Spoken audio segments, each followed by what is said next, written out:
des circonstances, Dieu, lui, ne change jamais.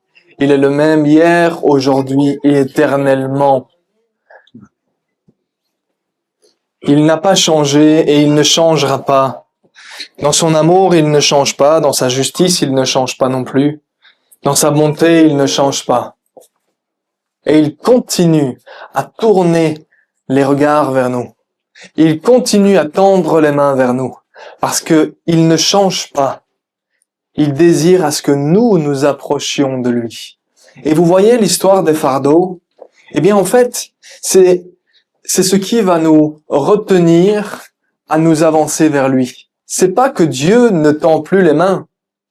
C'est que nous sommes tellement dans une situation où on est écrasé que nous ne répondons plus au fait qu'il tend les mains. Mais Dieu lui continue à tendre les mains. Et c'est pour ça qu'il dit, garde les yeux fixés sur moi. Ne détourne pas ton regard. Parce que moi, je ne change pas et je continue à être désireux d'avoir une relation avec toi. Lui ne change pas. Nous changeons. Amen. Donc c'est à l'histoire des fardeaux, effectivement, il faut pouvoir mettre les choses en place afin de systématiquement revenir vers Dieu.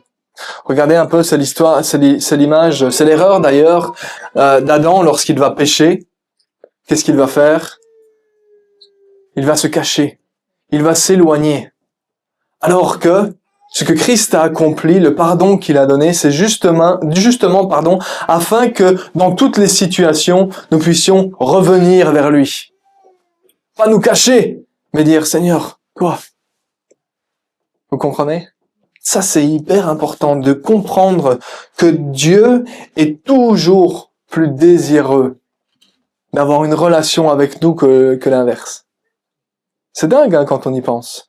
Dieu nous aime vraiment, réellement, et il désire vraiment qu'il y ait cette relation entre lui et nous. Mais lui, il a déjà tout fait.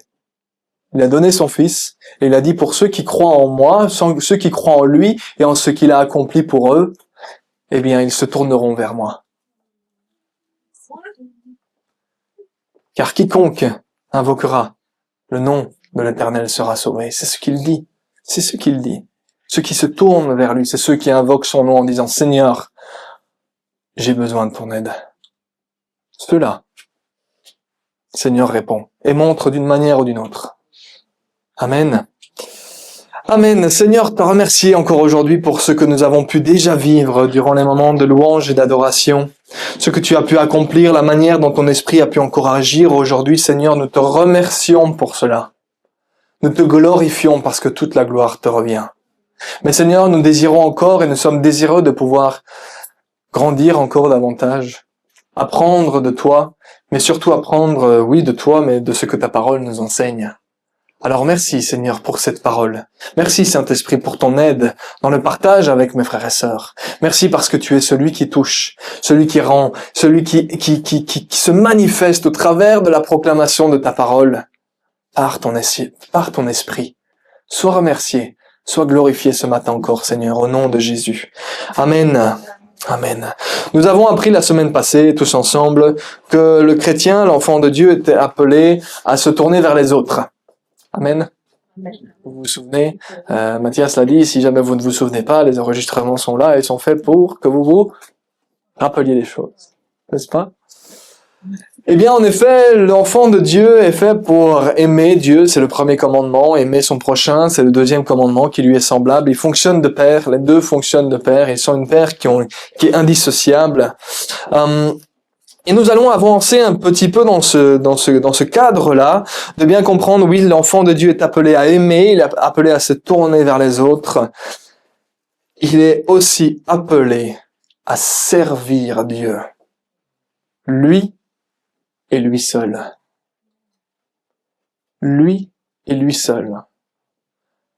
On va voir ça ensemble dans la parole de Dieu. C'est ce que l'épître aux Romains, c'est ce qu'on va prendre aujourd'hui. On va prendre deux versets qui se suivent. Romains chapitre 11 et au verset 36. Vous remarquez que dans l'étude biblique, pour le moment, nous sommes dans l'épître aux Romains. Ça va faire, j'ai calculé, Ronnie, ça va faire plus d'1 an qu'on est dans l'Épître aux Romains. Parce qu'il y a beaucoup de choses à dire. L'Épître aux Romains, c'est l'épître qui va vraiment donner les fondements de la foi chrétienne.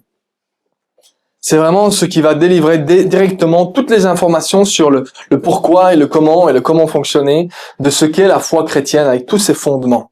Nous sommes pour le moment dans l'étude biblique au chapitre 8, mais nous voyons qu'ici au chapitre 11, l'Épître aux Romains est intéressant parce qu'il est vraiment découpé en 2 parties.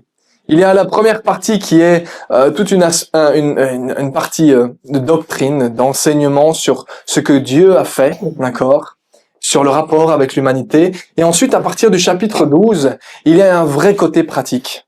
Vous voyez, c'est comme à l'école. Qu'est-ce qu'on apprenait à l'école? On apprenait la théorie, et ensuite on disait, mettez en pratique. C'est la même chose. Dans les épîtres, très souvent, dans ce que l'apôtre Paul a pu écrire, très souvent c'est le fonctionnement, on voit l'aspect théorique, dirons-nous, et ensuite, ce qui va mener d'office, s'il y a une théorie, ça va changer notre vie, qui va nous amener à avoir un nouveau mode de vie, et à mettre en pratique un nouveau fonctionnement, d'accord? Et c'est ce que nous voyons là, et j'ai pris justement le dernier verset du chapitre 11, qui va faire le lien entre la théorie et la pratique. D'accord? Et nous voyons donc dans ce Romains 11, 36, il est écrit, « Car toutes choses sont de lui, et par lui, et pour lui. À lui soit la gloire dans tous les siècles. Amen. » C'est ce que ce passage nous enseigne. Tout a été fait, toutes choses viennent de lui. Quand vous lisez le commencement du ciel et de la terre, comment est-ce que ça fonctionne? Au commencement, Dieu créa. Tout ce que nous voyons, tout ce qui se trouve autour de nous, tout vient de lui. Il est la vie et il est la source de la vie. Aucune vie ne peut sortir si ce n'est de lui.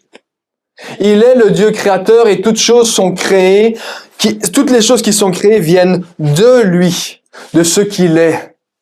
Et d'ailleurs, il créera le ciel et la terre, il créera la lumière, il dira que ces choses sont bonnes, que cette création est bonne, que Dieu a trouvé cela bon. Amen. Nous voyons, je ne sais pas si vous êtes parfois férus de documentaires sur la nature, férus. Si vous appréciez les documentaires animaliers, les documentaires, on a dernièrement une nouvelle chaîne et c'est sans faire de pub, National Geographic Wild, sur tous les aspects sauvages de la nature.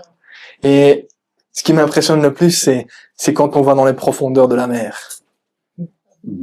Parce que la surface de la Terre, on connaît quand même une grosse partie, mais les profondeurs de la mer, je ne sais plus c'est quoi les pourcentages, mais c'est dingue de voir que tous les ans, les chercheurs trouvent encore des nouvelles espèces et ils disent qu'ils ne connaissent même pas la moitié de ce qui peut se trouver dans les profondeurs. Vous imaginez? On va déjà dans l'espace, mais notre propre Terre, les profondeurs de la mer, on ne connaît pas la moitié. Et chaque fois qu'ils découvrent quelque chose, moi je regarde ça, je fais... Alors Isabelle, à chaque fois, elle dit, moi jamais je mets les pieds là-dedans. Déjà, ça demande de nager, donc les pieds. Mais les profondeurs de la mer, c'est pour moi quelque chose de tout à fait... Quand vous voyez D'ailleurs, on n'a aucune échelle. Vous voyez, quand ils filment les profondeurs de la mer, on n'a aucune échelle. Quand vous voyez un bâtiment et que vous voyez un éléphant à côté d'un bâtiment, ça vous donne une échelle de la valeur de la hauteur de l'éléphant. Mais quand un animal est perdu en plein milieu de l'océan, vous ne savez pas quelle taille il fait. Et donc vous vous retrouvez où ils disent, cette méduse-là, elle fait 12 mètres de long. 12 mètres. Il y a des tentacules qui font jusque 12 mètres. Enfin bref. Je vais pas tourner la prêche aujourd'hui en documentaire animalier, mais c'est tellement extraordinaire tout ce que nous voyons. On voit les profondeurs de la terre, les profondeurs de la mer, on voit la vaste océan qui se trouve autour de nous, façon de parler, l'univers complet où nous ne sommes qu'un grain de sable par rapport à tout le reste. Et pourtant, ce grain de sable a tellement de valeur aux yeux de Dieu parce que il a été fait à son image, n'est-ce pas?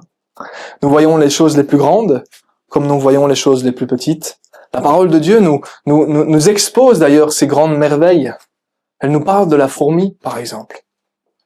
Et de la fourmi travailleuse. Et nous le savons aujourd'hui, je ne sais plus c'est quoi non plus les chiffres, mais la fourmi peut porter, si pas plus, 3 ou 4 fois son poids, c'est pas quelque chose comme ça? 2 fois? 100 fois? Bon, quelque chose là-dedans, d'accord? Mais bref, vous voyez des choses extraordinaires où nous on regarde et on fait. Et tout ça, ça vient de lui.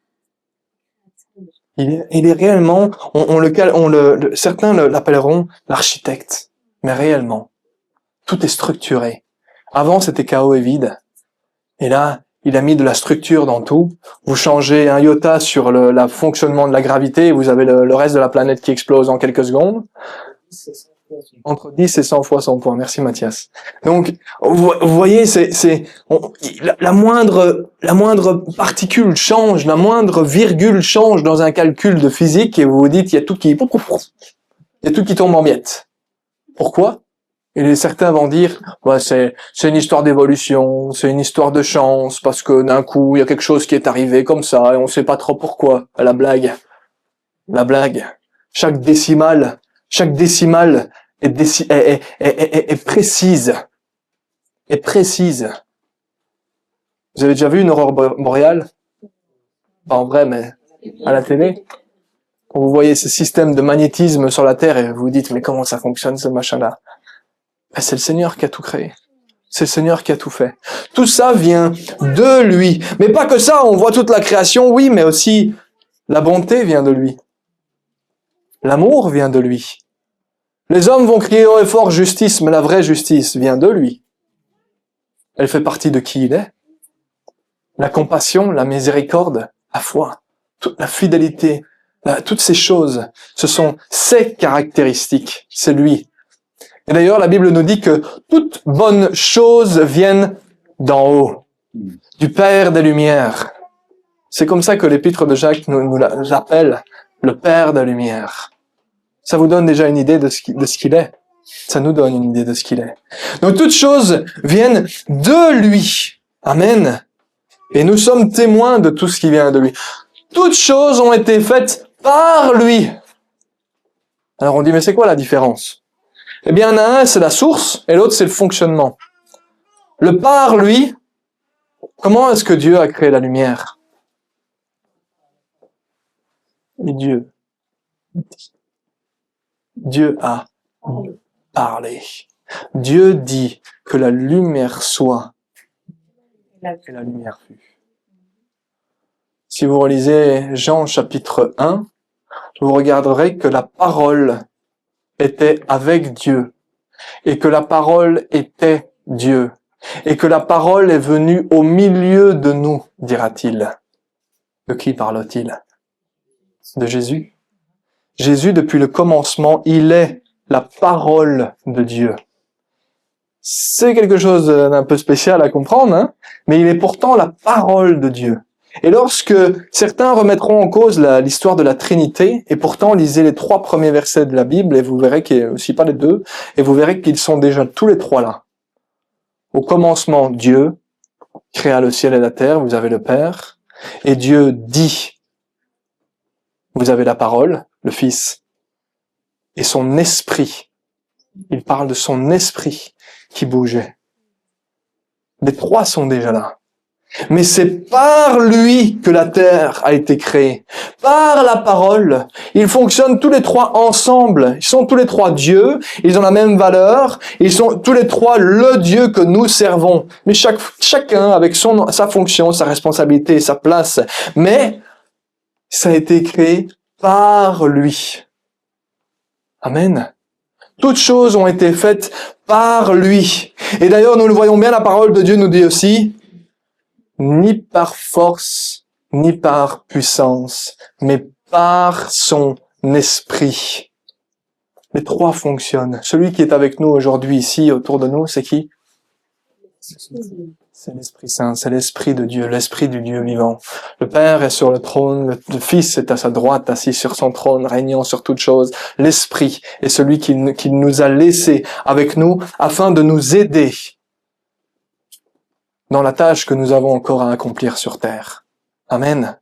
Ces trois-là, ça a été créé par Dieu. Toutes choses ont été créées par Dieu. Tout ce que nous voyons. Mais c'est valable aussi pour nous. Non seulement en tant que créature terrestre, c'est-à-dire notre corps, mais comment sommes-nous nés de nouveau?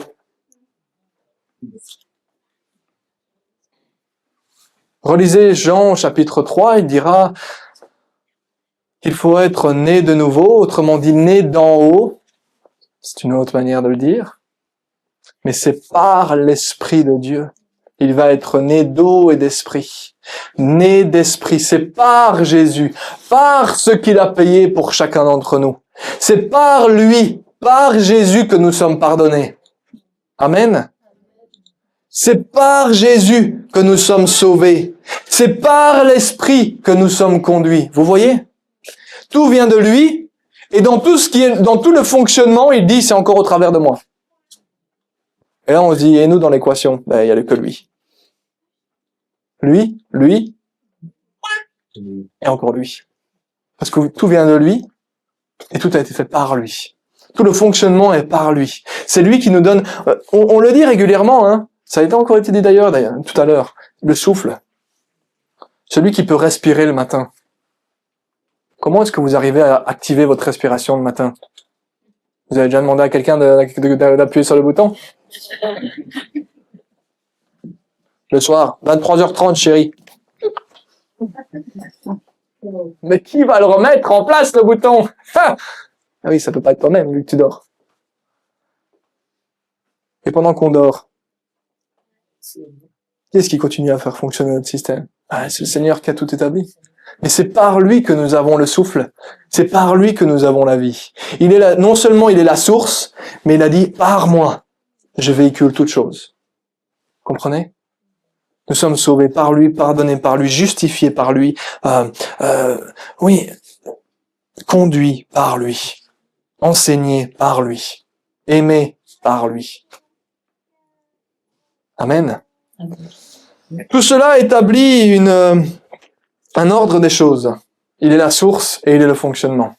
Et dans cela, nous comprenons bien que l'homme n'est capable de rien sans la source et sans l'aide de celui qui est la source. Et l'homme n'est capable de rien ça vient de lui et ça a été fait par lui. L'homme n'est capable de strictement rien sans l'aide du Créateur. Et c'est là où nous voyons qu'il est écrit « Et toutes choses sont pour lui ». Bien oui, le Créateur, si vous regardez un artisan, bon, sauf ceux qui vont sur les marchés, d'accord? Mais si vous voyez un artisan et qui crée un vase, il le crée d'abord pour qui? Pour lui. Non, c'est là que je dis, certains vont aller le vendre sur le marché. Et c'est pas d'eux dont on parle. C'est de ceux qui sont artisans et qui prennent plaisir dans leur création. Que vont-ils faire? Ils vont le créer pour eux.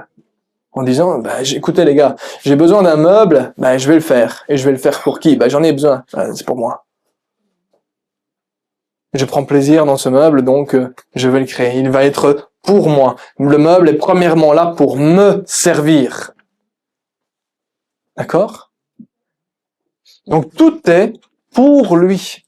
La création entière a été pour lui, pour démontrer sa grandeur. C'est pour ça que nous disons, je célèbre ton nom, ta grandeur, ta bienveillance, ton immensité, parce que tu es Dieu sur toute la terre et personne n'est comme toi. Tu es, tout est pour toi, tout est pour toi. Amen. Mais je reviens sur le principe, c'est valable pour nous aussi donc. Cela veut dire qu'il a tout créé, on va dire, non. Il a tout créé pour lui, sauf moi. Ah non, ce serait pas logique. Il a créé toute la terre, tout l'univers et tout ce qui y contient pour lui. Nous inclus. Nous inclus. Il nous a créés pour lui. Afin que nous le servions. Mais ça va rentrer aussi dans la reconnaissance. Si tout vient de lui, je suis sauvé parce que le pardon vient de lui. Et je suis sauvé parce que je suis pardonné, par lui. Quel est le résultat normalement après? Mais il y a de la reconnaissance, des remerciements, parce que tu es le pardon et tu m'as pardonné. Maintenant, voici ma reconnaissance, Seigneur. Tu es la source du salut et tu m'as sauvé. Merci, Seigneur. Ma vie est à toi et pour toi. Vous voyez? Eh bien, c'est exactement, je suis en train de piquer la conclusion de l'apôtre Paul dans la conséquence du verset, parce qu'il va dire, toutes choses sont de lui, par lui et pour lui. Que dit-il juste après? Chapitre 12, verset 1, il dit, je vous exhorte donc, mes frères, par les compassions de Dieu, que vous offriez vos corps en sacrifice vivant, saint et agréable à Dieu, ce qui est votre service raisonnable. Vu que tout vient de lui, vu que tout a été fait par lui, et vu que tout a été fait pour lui, puis elle dit, mes frères, mes sœurs, le résultat logique de tout cela, c'est vivez pour lui. Mettez-vous à son service. Vous voyez, c'est intéressant l'aspect de ce qui est votre service raisonnable. Le service raisonnable, le mot en grec raisonnable, c'est logikos. Ça sonne comme quelque chose en français? Logique. Alors, il y a un aspect spirituel dans ce mot-là également, sur lequel nous ne passerons pas, mais c'est une conséquence logique. Dit, tout a été fait par lui, tout vient de lui, tout a été fait par lui, tout a été fait pour lui. La conséquence logique, mes frères et sœurs, c'est que vous offriez votre corps, toutes vos forces et tout ce que vous êtes pour lui, son service. Voilà ce qu'il dit être, voilà quel est le service logique d'un enfant de Dieu. C'est que de pouvoir se mettre à son service. Vous voyez, on reprend l'image. Hein. Je me dis que peut-être ça peut faire peur un peu à certains. Vous offriez vos corps en sacrifice vivant, saint et agréable à Dieu. Ça veut dire quoi?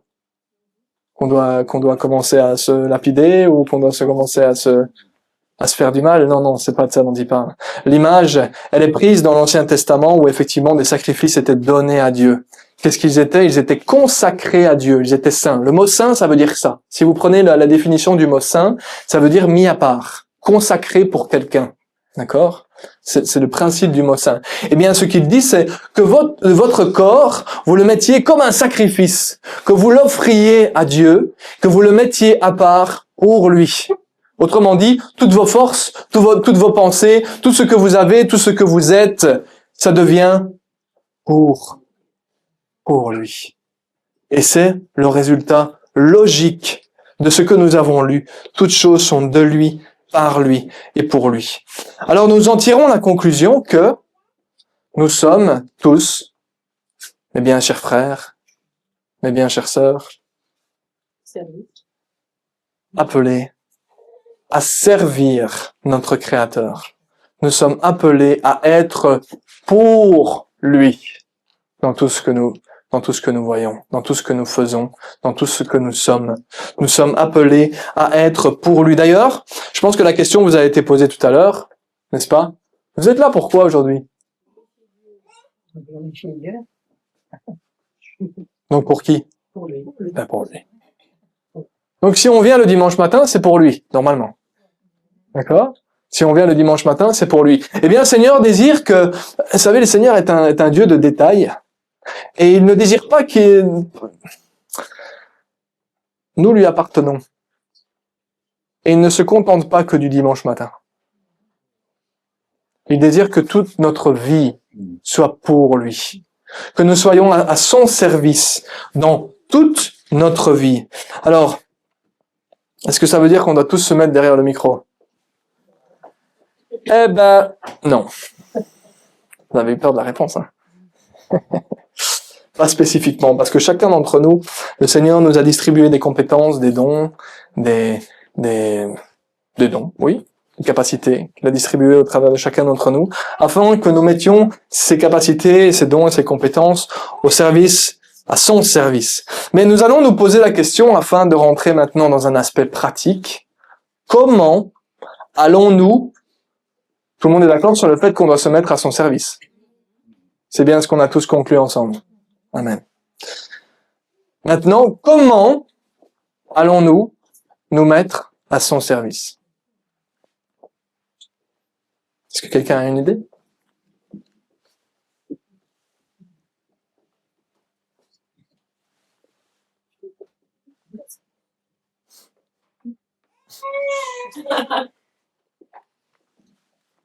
Vous avez une idée? Comment est-ce qu'on peut se mettre à son service?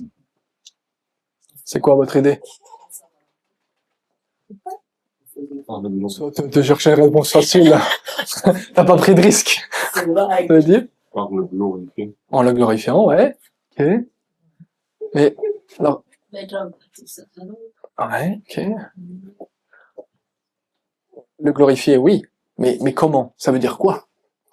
Se mettre à son, c'est ce qu'on a besoin d'apprendre, c'est, vous voyez, on peut sortir des choses dans l'église. On peut même, on dit même souvent dans l'église qu'on a notre propre patois. D'accord? Patois, hein, notre propre langage, notre propre dialecte. D'accord? On a notre propre dialecte. Pourquoi? Parce que parfois on va dire des mots et on va dire, et c'est comme, pourquoi est-ce qu'on explique l'histoire du Amen? Parce qu'on va partout et les gens ils disent Amen. Au final, on répète Amen. Tu sais ce que tu es en train de dire là? Vous voyez? C'est intéressant de voir parfois que on va dire des choses et on va les faire, mais tout simplement parce que les autres le font. D'ailleurs, on avait petite anecdote, parenthèse, ça vous montre un peu l'esprit. C'est que quand on a été à l'aéroport chercher Hosanna, qui est la sœur d'Isabelle, d'accord, je vous la présente, bienvenue Hosanna. C'était intéressant parce que à la sortie de l'aéroport, à la sortie quand les gens arrivent, il y a deux portes. Et bien quand vous vous mettez devant, vous remarquez que quand il y en a un qui démarre, tous les autres suivent. Pourtant il y a deux portes, hein.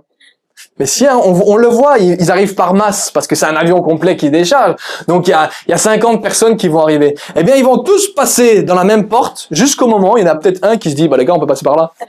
Il passe, et d'un coup, il y a 25 personnes qui le suivent. Vous voyez, et ils font, tiens, en fait, on pouvait le faire depuis le début, mais on n'en était pas conscient. Eh ben, c'est le même principe. Je ferme la parenthèse de l'aéroport. C'est le même principe. Parfois, on va dire des choses, on va faire des choses, et on dit, pourquoi est-ce que tu les fais? Pourquoi est-ce que, oui, je veux servir Dieu. Mais qu'est-ce que ça veut dire pour toi?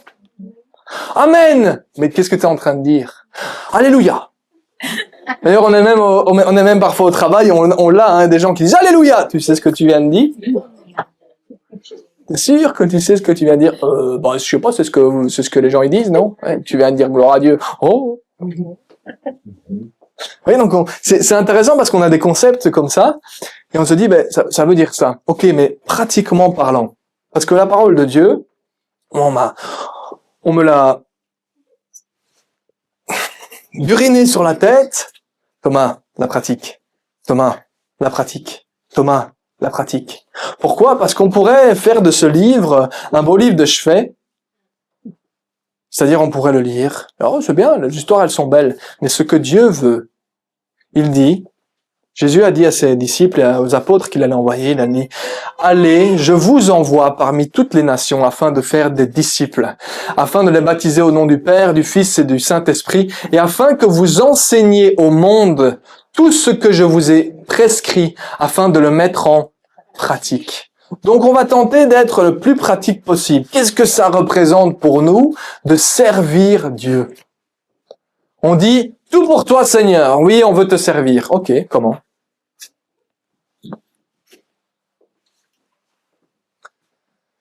Je désire faire la différence.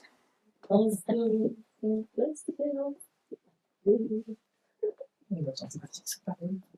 pratique sa parole. Ouais. Vous avez une idée? Vous êtes sûr vous n'avez pas d'idée ou alors vous n'osez pas les dire? Vous n'avez pas d'idée là derrière au troisième rang? Hein? C'est à toi que je parle, Bernard. C'est toi que je regarde. Je ne louche pas pourtant. Tu viens de le dire, servir Dieu. De quelle manière? Ouais, de quelle manière? En témoignant à des personnes. Par exemple, c'est un exemple pratique. Par exemple, oui. D'autres exemples? Ceux qui font la marche. Ceux qui font la marche, c'est une manière de servir Dieu aussi. D'autres idées? Je vais pas vous laisser tranquille, si je dois rester jusqu'à 14h30, je resterai jusqu'à 14h30. D'autres idées? Faire le bien. Faire le bien. Ok. La bienveillance. Bienveillance. Ok. T'as dit quoi? Rien, prier. Hein? Ouais, allez, ok. Il y a deux grands points sur lesquels nous allons nous arrêter un peu aujourd'hui, en effet, dans le service de Dieu.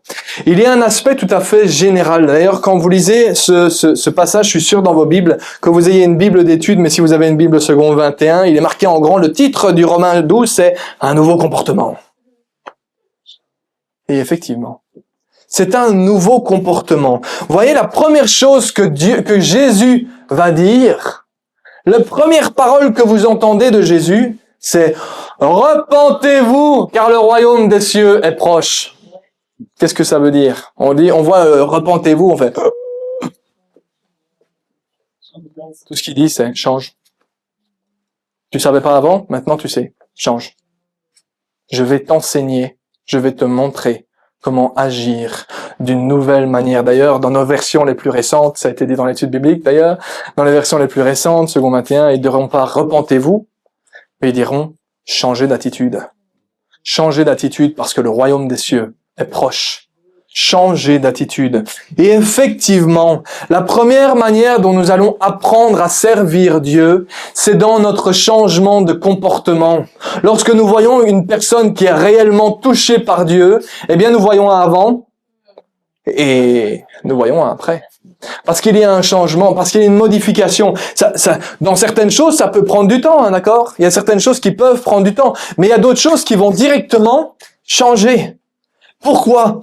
Parce qu'on a un nouveau but et qu'on a un nouveau centre d'attention. Le centre d'attention, c'est plus nous. C'est ce qu'on a vu la semaine passée. Le centre d'attention, c'est plus nous, c'est lui. C'est pour lui. Et ça va changer. Parfois, vous voyez, on pourrait penser que Dieu n'est concerné que par ce qui se passe à l'Église. Vous n'avez pas idée à quel point Dieu est concerné par les moindres détails de votre vie. Par les moindres détails. Il va y avoir un changement qui va s'opérer et qui doit s'opérer même, parce que ce changement va être la manifestation du changement en nous. Vous voyez pourquoi est-ce qu'on parle de nouveaux comportements, de nouvelles attitudes? Mais parce que dans notre cœur, il y a quelque chose qui a changé. Ce n'est que la manifestation physique. Ce changement n'est que la manifestation physique de ce qui s'est passé à l'intérieur de nous.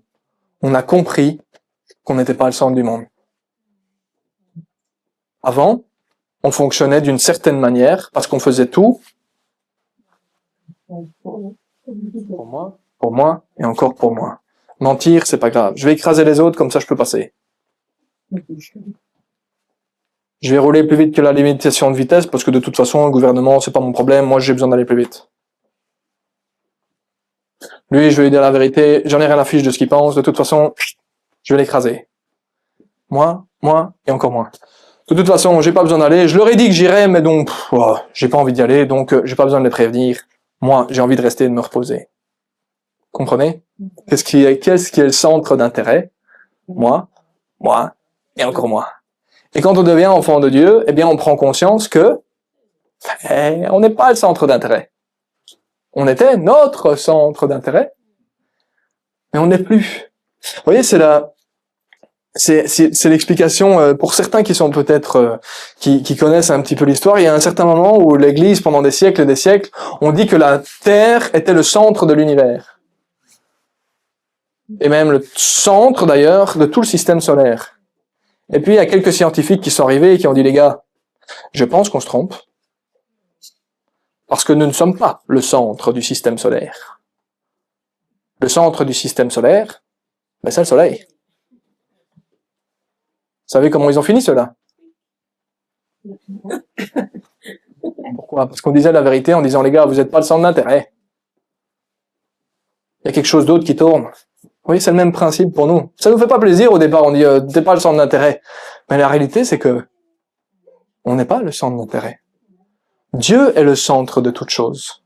Jésus dira lui-même, je suis le chemin, la vérité et la vie. Ça fait de lui le centre de toute chose. Vous voulez savoir c'est quoi le centre de la parole de Dieu? C'est Jésus. C'est lui et encore lui. D'ailleurs, quand Jésus a parlé avec les disciples d'Emmaüs, il a pris du temps avec eux en disant, je vais vous expliquer où je me trouve dans la parole. Il leur a montré, il a pris du temps avec eux afin de leur montrer où il se situait dans la parole. Et quand nous lisons l'Ancien Testament et que nous comprenons que l'ange de l'Éternel, c'est la parole de Dieu qui est manifestée, on comprend que, en fait, Jésus est systématiquement dans toutes les histoires. Et on dit, ah oui, en fait, il était là. Ah en fait, il a participé à toute l'histoire. Mais oui, il était le centre de toute chose. Systématiquement, il était celui qui intervenait.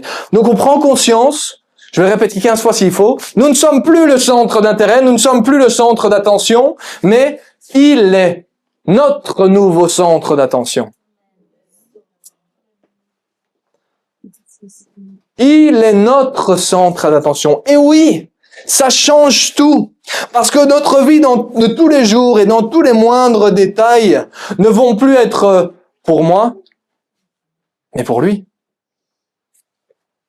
Est-ce que vous savez que le Seigneur est concerné sur votre manière de manger? Ça peut paraître bizarre quand même. On dit, il a autre chose à faire. Eh ben non. Ça vous surprend ce que je dis? Ouais. Ouais. Bien sûr. Que la parole de Dieu nous montre des indications sur ce que le Seigneur enseigne sur la manière de manger. Prenez Galates chapitre 5. Marqué, les œuvres de la chair, c'est quoi?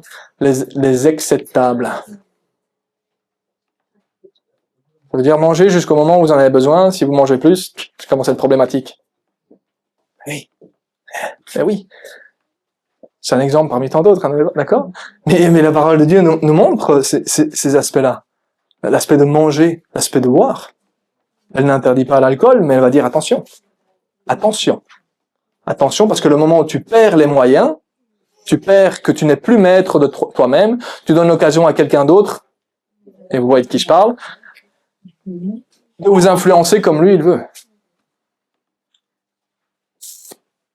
Donc oui, la parole de Dieu nous donne des indications, nous donne des enseignements, nous donne des recommandations, partage avec nous sa sagesse. Lorsque vous lisez les Proverbes, vous verrez que le Seigneur partage avec nous sa sagesse. Est-ce que vous savez que votre manière de parler, Dieu amène beaucoup de considération à votre manière de parler?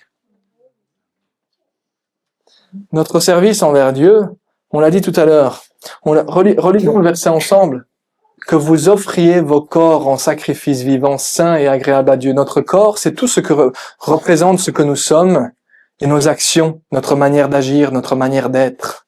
D'accord? Et il dit que tout ce corps, désormais, qu'il soit agréable à Dieu. Donc le Seigneur est bien concerné par ce genre de choses. Vous le savez que le Seigneur est concerné par la manière dont vous parlez? De ce qui sort de votre bouche? De la manière dont le Seigneur dit qu'il y a sur la langue le pouvoir de la vie et de la mort, que nous pouvons écraser les gens par la parole? Nous en sommes capables, comprenez-moi. C'est pas ce que le Seigneur dit que nous pouvons faire. C'est une différence. Mais nous en sommes capables de pouvoir dire à un enfant, c'est vraiment bien ça. Alors, on va le dire une fois, 2 fois, 3 fois, 15 fois. À la 15e fois, l'enfant, il le croit. Et pour le reste de sa vie, ça va le suivre. Et c'est là où le Seigneur dit que votre bouche soit un objet de bénédiction pour les autres. Dans certains moments, la parole de Dieu va même dire ce que les œuvres des ténèbres ne les mentionnez même pas. N'en parlez même pas. Parce qu'elles elles n'en valent pas la peine. Vous saviez ça? Vous savez, avant d'être engagé, quand j'étais adolescent, je dirais. avant d'être plus engagé avec mon Seigneur. Si vous saviez le nombre de grossièretés qui pouvaient sortir de ma bouche, eh ben ça, c'est pas bien, hein. Ça casse l'image. Et pourtant, aujourd'hui, il n'y en a plus qui sort de ma bouche. Pourquoi? Parce que il y a un changement de comportement.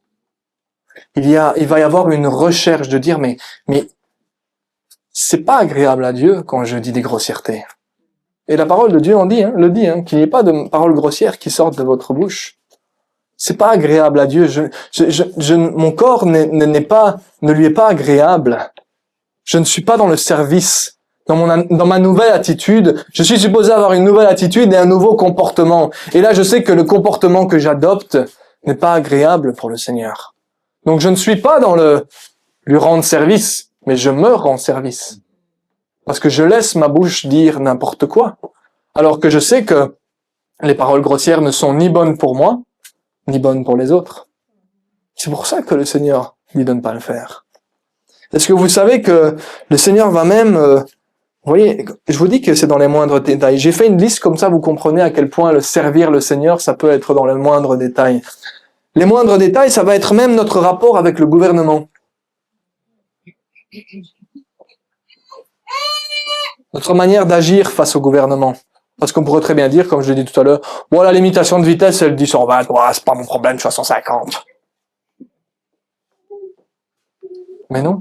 La parole de Dieu dit, respecte les autorités. Respecte les lois qu'elles mettent en vigueur. Il dit même plus loin. Il dit, bénissez les autorités. Même quand vous n'êtes pas d'accord avec elles. Ça ne veut pas dire que quand elles vont vous demander votre avis, vous allez leur dire, oui, on est d'accord avec toi. Non, ça c'est pas vrai. On va leur dire, non, on n'est pas d'accord avec ce que vous êtes en train de faire. Mais dans notre prière, on va les bénir afin que eux aussi trouvent Jésus. Afin que eux aussi prennent conscience qu'ils ont besoin de Jésus.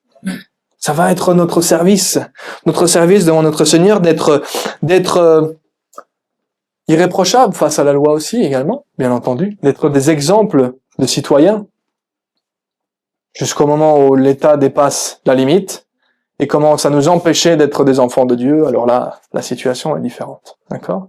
Mais dans les lois que les autorités mettent en place, nous sommes appelés, mes bien chers frères et mes bien chères sœurs, à être des citoyens exemplaires.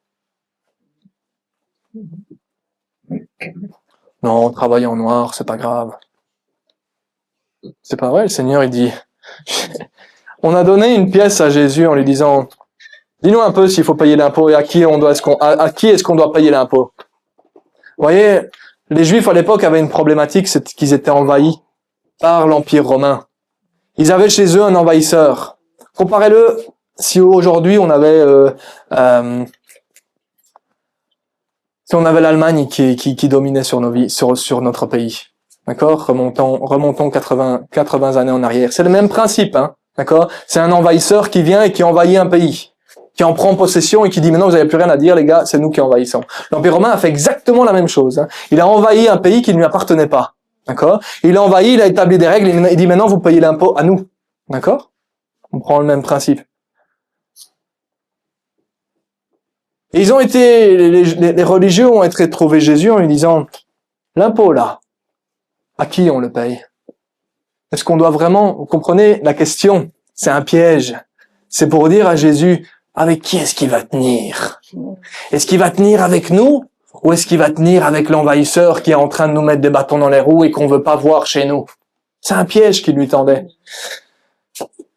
Jésus connaissait leur cœur. Il leur a dit, rendez à César ce qui est à César. Rendez à Dieu ce qui est à Dieu. Autrement dit, vous êtes dans le pays, payez les impôts. Payez les impôts et le Seigneur, tracassez pas, il va pourvoir à vos besoins.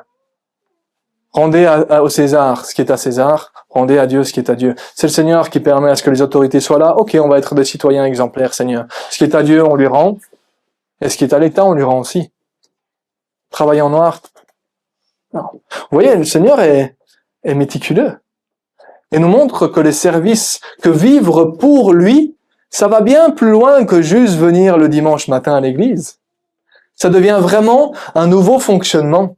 Ça devient une nouvelle vie. Ça devient un nouveau comportement Notre rapport avec les autres, ça on en a largement parlé la semaine passée, que ce soit dans toutes nos relations, que ce soit avec nos parents, avec nos enfants, dans notre couple, dans notre famille, au travail, à l'école, ou quoi que ce soit, la manière dont nous utilisons notre temps. Est-ce que vous savez que nous pouvons utiliser notre temps à servir le Seigneur et que nous pouvons utiliser aussi notre temps à servir l'ennemi? Le Seigneur va nous enseigner comment me servir. Eh bien, dans l'utilisation du temps, les choses vont changer. Il va y avoir, petite anecdote.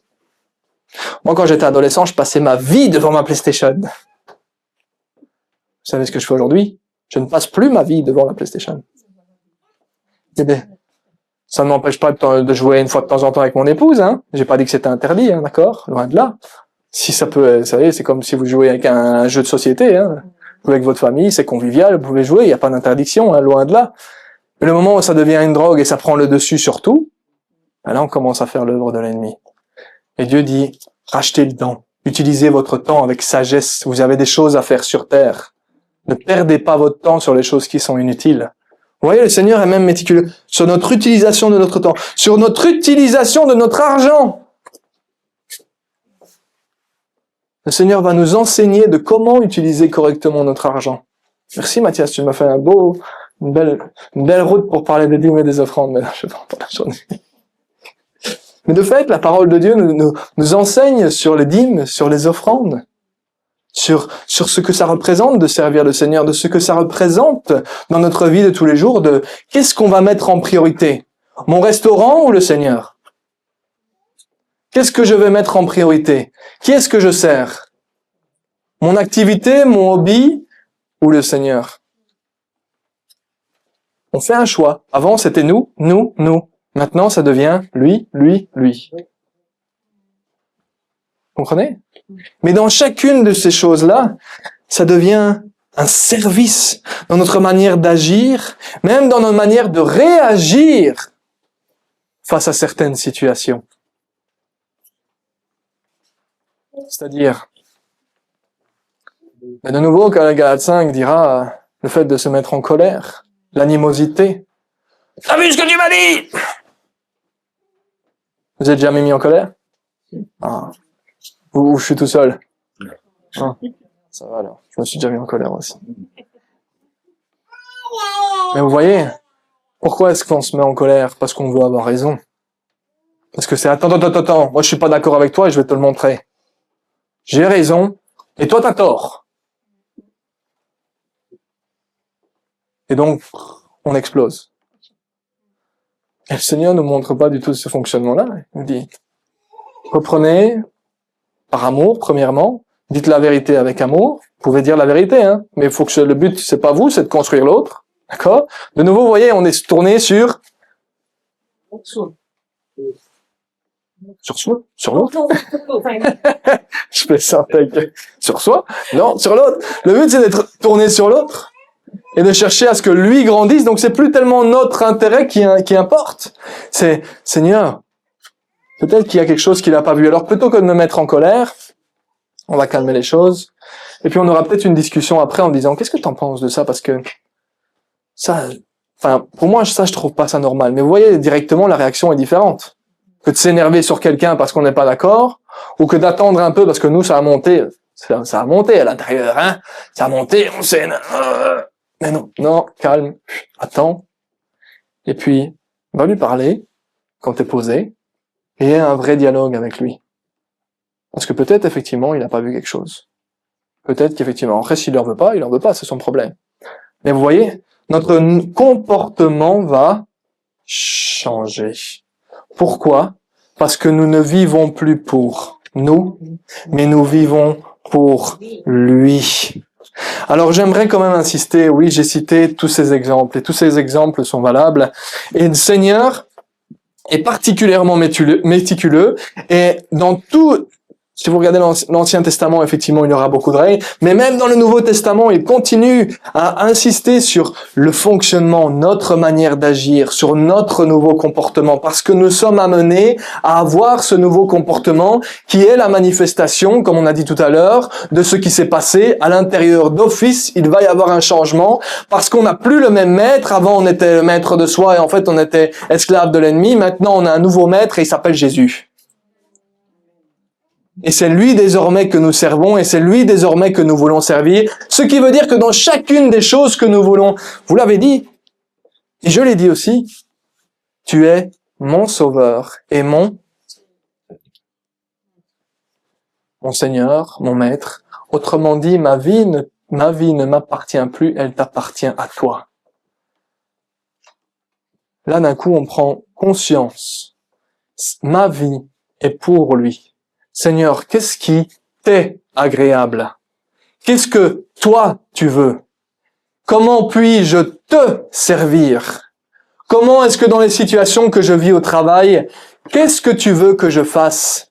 Comment est-ce que je peux réagir à cette situation-là afin de t'être agréable? Vous voyez, il y avait il y a quelques années, je pense pas que c'était en Europe, mais je sais que c'était aux États-Unis parce que j'étais aux États-Unis à ce moment-là.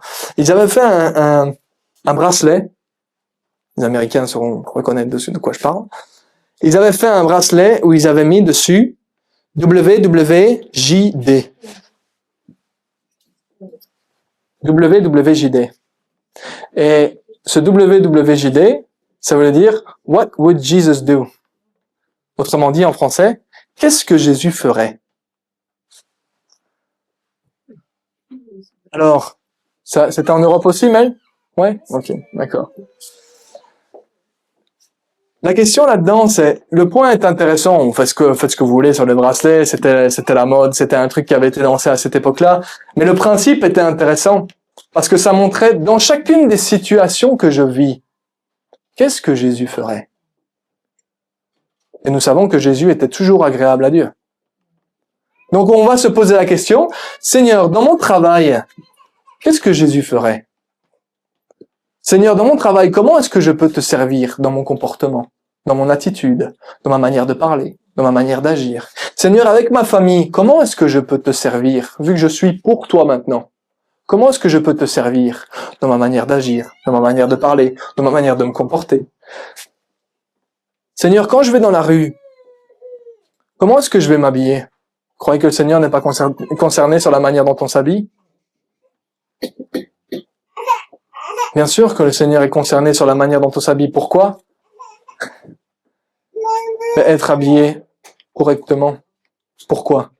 Afin de ne pas tenter l'autre. Et afin de ne pas offenser l'autre non plus. Pourquoi? C'est parce qu'on va pas chercher à faire tomber l'autre. De quoi est-ce que je parle? Mais un homme, il va pas se présenter en caleçon et en chaussettes dans la rue. Et en tant que femme, on va pas se présenter avec une mini-jupe et un décolleté jusque-là. Pourquoi? C'est parce qu'on n'a pas envie d'attirer l'œil de l'autre. Vous voyez, de nouveau, c'est pas pour moi, c'est pour l'autre. J'ai pas envie qu'il soit tenté. J'ai par intérêt pour lui. Je vais suivre ce que le Seigneur me dit, d'être habillé correctement. Mais là aussi, c'est un service pour Dieu. Parce qu'on veut le représenter. On veut le représenter dans notre manière d'agir, dans notre manière d'être, dans notre manière de nous habiller, dans notre manière de parler, dans notre manière de le servir. Tout cela, c'est du service. Parce que nous vivons pour lui. Seigneur, comment est-ce que je peux te servir dans telle situation? Seigneur, j'ai telle situation au travail. Il y en a vraiment un qui me casse les pieds. Il y a toujours cette histoire-là. Comment est-ce que toi, Seigneur, tu veux que j'agisse? Et là, on commence à se poser les bonnes questions. C'est la meilleure question que vous pourriez vous poser. Quand vous faites face à une situation, plutôt que de juste suivre ce que vous pensez, de dire, Seigneur, qu'est-ce que toi, tu dis par rapport à cette situation-là? Et vous savez ce que vous allez faire? Où est-ce que vous allez trouver la réponse? Ben, le premier endroit où vous allez chercher, c'est là-dedans. En disant, Seigneur, qu'est-ce que toi tu dis là par rapport à ça? Quelqu'un agit de telle manière, qu'est-ce que toi tu dis? Et si vous trouvez pas, ben vous allez peut-être aller chercher les serviteurs en disant, mais je suis confronté à tel cas. Est-ce que la Bible dit quelque chose par rapport à ça? Comprenez? Mais la question est bonne. Parce que ça veut dire qu'on a compris qu'on était à son service. Et qu'on dit, qu'est-ce que toi tu dis là-dessus? C'est plus moi le centre d'intérêt, c'est toi. Comment puis-je être agréable dans cette situation-là? C'est ça, le point. Comment puis-je te servir? On a posé la question, comment allons-nous nous mettre à son service? Mais j'aimerais bien quand même que chacun comprenne aussi que ce ne sont pas des règles qui sont arrêtées. D'accord? Ça, c'est important de le savoir aussi. Que ce ne sont pas des règles qui sont établies en disant, tu peux pas, tu peux, tu dois pas, tu fais ça, tu marches comme ça, sinon tu vas en enfer. Ça va? Non. C'est pas ça. C'est pas ça et c'est loin d'être ça. Ce que le Seigneur veut, c'est notre cœur. D'accord? Mais de notre cœur va découler ce Seigneur, qu'est-ce qui t'est agréable? Et donc, on va pas respecter les règles juste pour le principe de respecter les règles. On va respecter les règles parce qu'on aime notre Seigneur. C'est par amour pour lui. Il s'est donné pour nous, par amour pour nous. Que faisons-nous en retour? Nous disons, Seigneur, pour toi, par amour pour toi. Qu'est-ce qui t'est agréable dans cette situation-là? Qu'est-ce que toi tu dis? Qu'est-ce que ta parole dit sur cette situation-là? Comment puis-je être un bon représentant de qui tu es dans cette situation-là? Vous comprenez? C'est là que nous allons servir Dieu dans toutes les situations que nous vivons. Nous sommes capables et Dieu nous donne, il fait de nous des ambassadeurs, ça veut dire des représentants. Dans tout ce que nous faisons, nous pouvons servir Dieu. Amen. Vous voyez, on voit parfois des choses. Oh, servir Dieu, ça veut dire que... Et non, ça commence dans la vie de tous les jours. Ça commence dans la vie de tous les jours de servir Dieu. Donc oui, c'est dans le cadre d'une relation d'amour avec mon Père, parce que j'ai à cœur ce qui lui plaît et pas des règles. Mais maintenant, le deuxième point, ben oui, le service, ça implique l'Église aussi. Aussi et surtout. Parce que vous remarquerez que si vous lisez, quand vous rentrez à la maison, si vous lisez Romains chapitre 12 et que vous suivez tout ce qui est écrit en dessous, il parle du comportement dans l'Église. Il parle du comportement que nous avons à avoir dans l'Église. Pourquoi est-ce que je fais référence de service dans l'Église aussi? Ben oui, bien sûr. Qu'est-ce que vous lisez quand vous voyez les apôtres, quand Jésus est parti? Qu'est-ce qu'ils ont fait?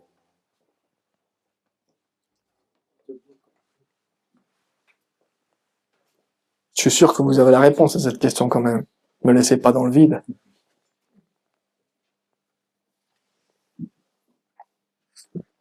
Vous dormez ou vous êtes timide? Quand Jésus est parti, qu'est-ce qu'ils ont fait?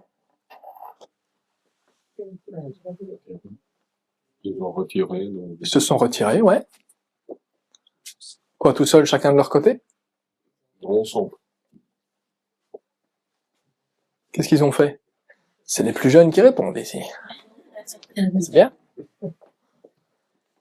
Les anciens, là, derrière. Qu'est-ce qu'ils ont fait? Ils ont continué à travailler, mais quoi, tout seuls, chacun de leur côté? Ensemble! Merci! Qu'est-ce qu'ils ont fait? Ils se sont réunis! Jésus est parti, et les deux anges les ont dit, les gars, oh! Pourquoi est-ce que vous continuez à regarder celui qui est parti, là? Qu'est-ce qu'il vous a dit de faire? Ben, d'attendre l'Esprit. Ok, ben, d'attendre l'Esprit. Qu'est-ce qu'ils ont fait? Ils se sont rassemblés, ils se sont mis tous ensemble, et ils ont commencé à prier, en disant, Seigneur, t'as promis, on l'attend. Mais quoi, ils ont attendu? Non, ils ont attendu, ils ont continué à prier en disant, Seigneur, t'as promis. Et ils sont restés actifs dans la prière. Ils sont restés actifs les uns avec les autres. Mais qu'est-ce qu'ils ont fait? Ils sont restés chacun de leur côté, chacun dans sa maison, bien tranquille, les gars. Il a promis, on va attendre, chacun dans ce baraque. Non. Non. Pas loin de là. Ils se sont tous réunis. Ils se sont mis ensemble. Et qu'est-ce qu'ils ont démarré? L'Église. Ou plutôt, qu'est-ce qu'ils ont continué de ce que Jésus avait démarré? L'Église. Qu'est-ce que Jésus a fait? Il a dit à ses 12, vous n'êtes pas obligés de me suivre. Restez chacun de votre côté. Voici les instructions. Maintenant, faites ce que vous voulez. Non. Il a dit quoi? Qu'est-ce qu'il leur a dit aux apôtres? Suivez-moi. Il s'est arrêté. Ah, attends, ça va, je l'ai. Qu'est-ce qu'il a dit? Suivez-moi. Ça veut dire quoi? Suivez-moi chacun de votre côté, je vais aller un par un? Ben non, suivez-moi tous ensemble. Mettez-vous ensemble. Et qu'est-ce qu'ils ont continué après qu'ils soient partis? Ils sont restés ensemble. Et ils ont commencé à servir ensemble. Et quand le Saint-Esprit est descendu, ils étaient tous ensemble. Le service correspondait au fait qu'ils soient ensemble. Ils se sont réunis afin de marcher tous dans la même direction. Parce que le Seigneur est au milieu de son peuple et il guide son peuple dans la même direction. Afin de le servir lui et d'être pour lui. Mais de travailler tous ensemble afin de grandir les uns avec les autres pour lui. Donc le service, oui, c'est dans notre vie de tous les jours. Mais bien entendu, c'est ce que le Seigneur désire aussi pour chacun de ses enfants et chacun de ses enfants que vous êtes, que nous sommes. C'est que chacun serve aussi, non seulement dans la vie de tous les jours, non seulement chacun dans vos familles, non seulement chacun dans votre travail, mais chacun d'entre vous dans l'Église dans laquelle vous êtes, là maintenant, à l'instant présent. Comment? Ronnie, tu sais me mettre, ou Lia, tu sais me mettre le schéma, s'il te plaît?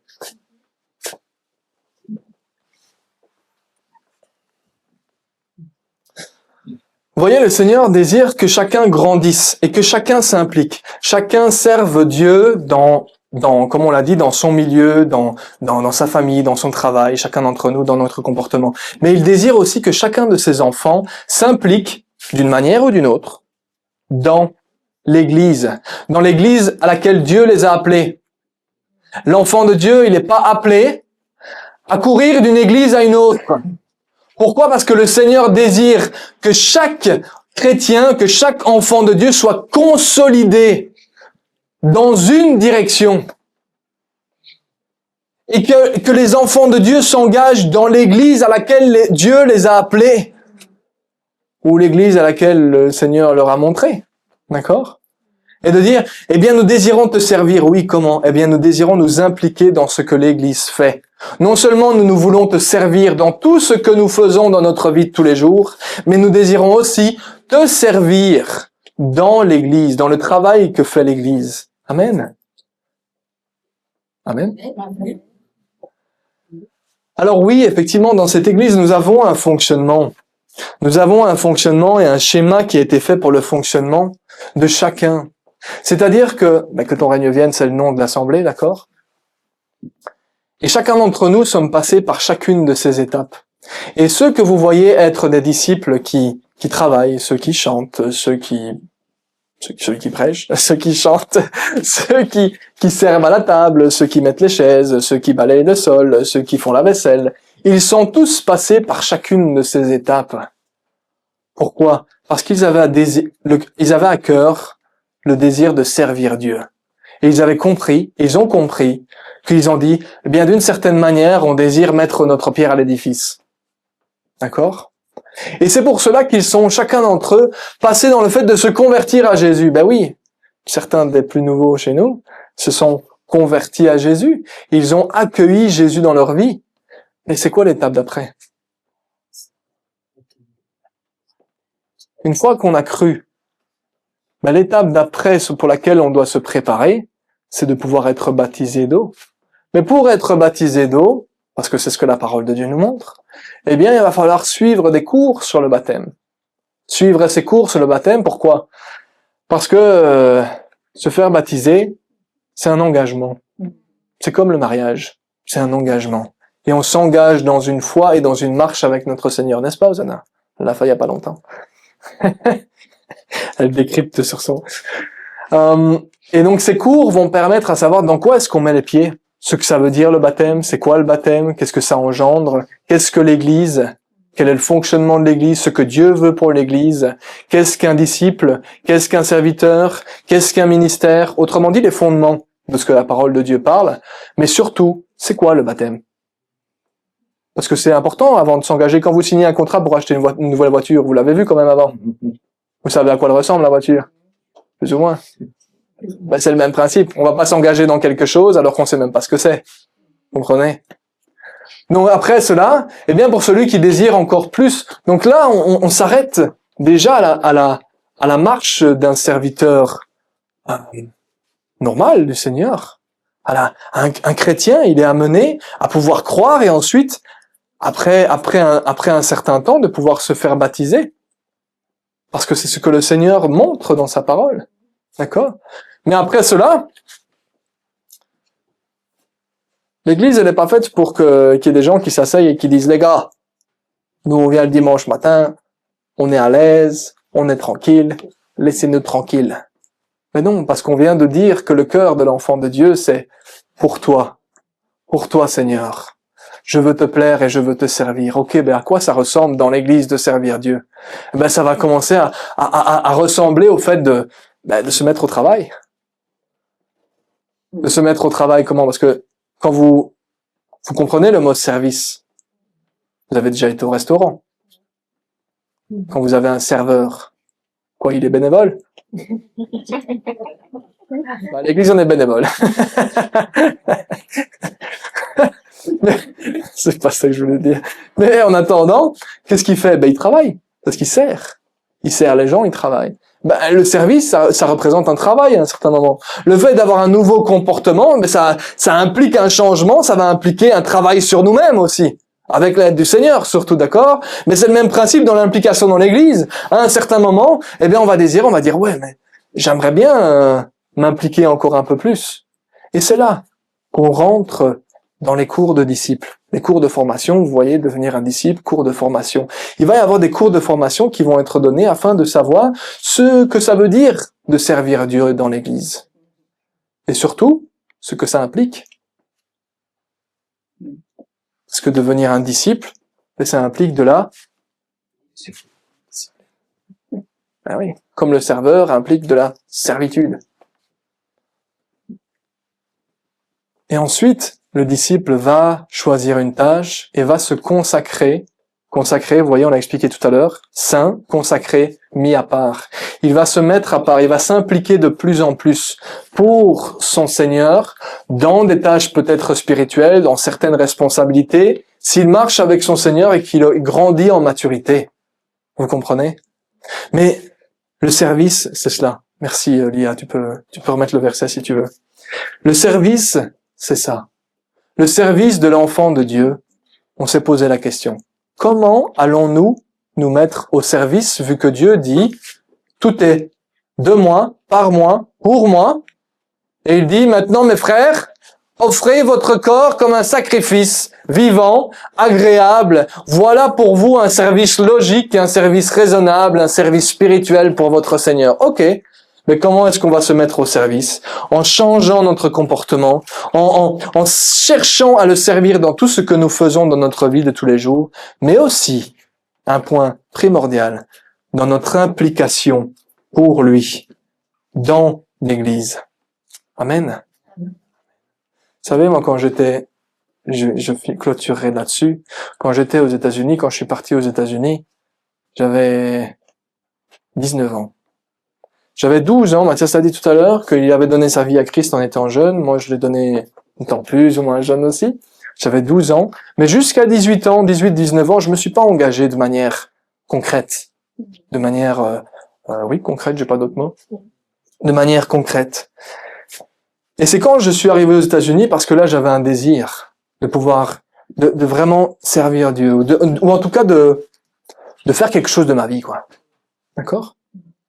Et le Seigneur a pu toucher mon cœur et m'amener à comprendre qu'il était désormais, il était le centre de ma vie. D'ailleurs, il l'est toujours. Qu'il était le centre de ma vie. Qu'il était le centre ultime de ma vie. Et quand j'ai été là-bas, oui, le Seigneur a touché vraiment mon cœur. Vous savez, c'était quoi mon premier réflexe? J'ai dit, Seigneur, qu'est-ce que je peux faire pour toi? Est-ce que le Seigneur avait besoin de moi? Est-ce que le Seigneur avait besoin de moi? Non. Mais l'acte de service logique, c'était de dire, tu t'es donné pour moi. Comment est-ce que je peux te servir? Et Adrienne est là pour témoigner. Première chose que j'ai fait, j'ai été voir les responsables de la communauté dans laquelle on vivait aux États-Unis, et il y avait chercher des volontaires. Chercher des volontaires pour aller nettoyer les chambres. Moi, je peux bien. Donc les premiers jours, j'ai été nettoyer les chambres, etc. C'était pas trop mon truc. Très très vite, ils avaient besoin de quelqu'un dans la cuisine. Et donc, qu'est-ce que j'ai fait? J'ai dit, moi, je veux bien. Ok, je veux bien aller aider.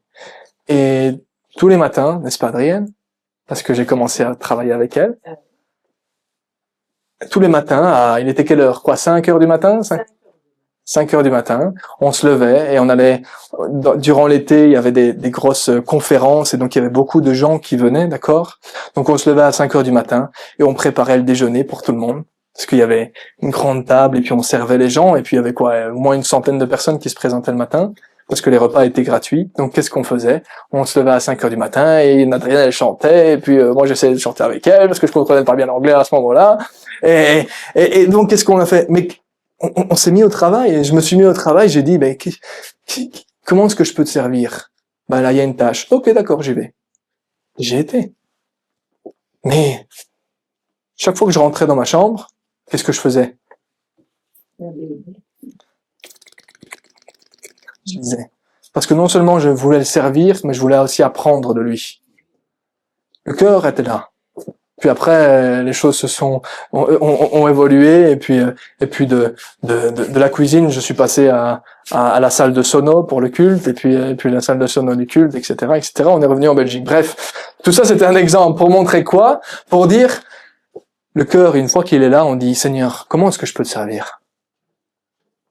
Et au travers de sa parole, le Seigneur va nous montrer comment changer de comportement, oui, mais il va aussi nous amener à dire joins-toi à tes frères et sœurs et implique-toi avec eux.